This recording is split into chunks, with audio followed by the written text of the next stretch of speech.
What is up, Hills students? Nathan the intern here. Today I want to talk to you about something that I am very passionate about, and that is biblical Greek. For the past 3 years, I've studied Greek at ACU, and I love how God reveals himself to me through this ancient language. Now this week we're talking about the Holy Spirit. And in Greek there are two words for the Holy Spirit. The first is pneuma, means spirit, breath, or wind. It's often used in tandem with the word agios, which means holy or set apart. But there's another word that is used to talk about the Holy Spirit, and that is parakletos, or as we might say, paraclete. Now this word roughly means comforter, urger, defender, or advocate. I'm going to read you a couple verses from the Gospel of John from the NRSV.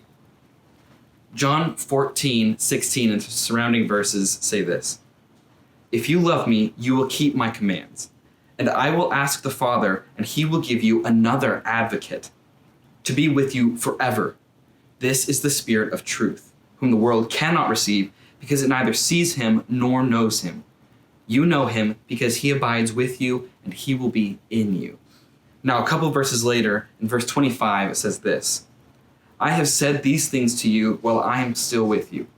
But the advocate, the Holy Spirit, whom the Father will send in my name, will teach you everything and remind you of all that I have said to you."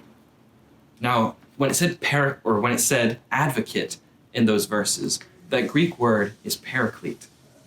They choose to define it as advocate, but others use the word comforter or urger or defender. Now, to really get a grasp of what this word means, we need to look further back in the Bible.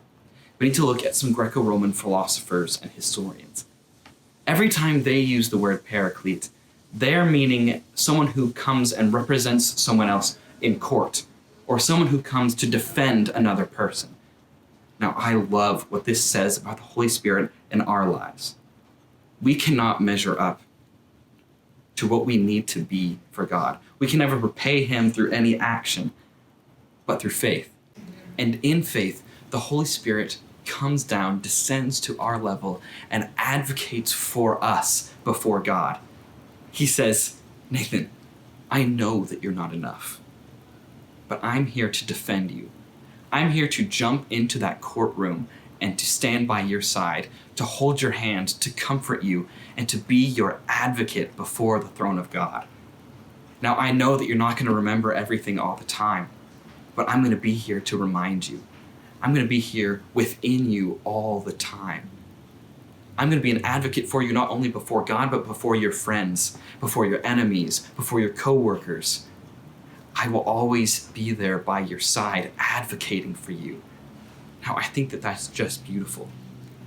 Now, for someone like myself who doesn't have very much language for the Holy Spirit, understanding this idea has been so crucial.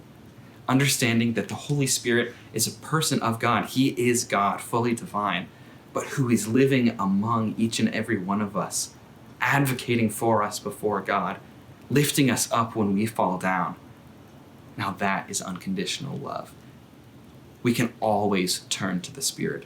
When we don't know where to go, he grabs our hand and he leads us down the path towards God. And when we are celebrating, when we are joyous, when we are worshiping our God, he's standing alongside us doing the same thing. When we mess up, he kicks us and says, "Dude, come on. I know you can do better than that." And it's not a hateful, "Come on, I know you can do better than that." It's, "Dude, I know your heart. I know the plans that God has set before you, and I am here to make sure that you stay on that path.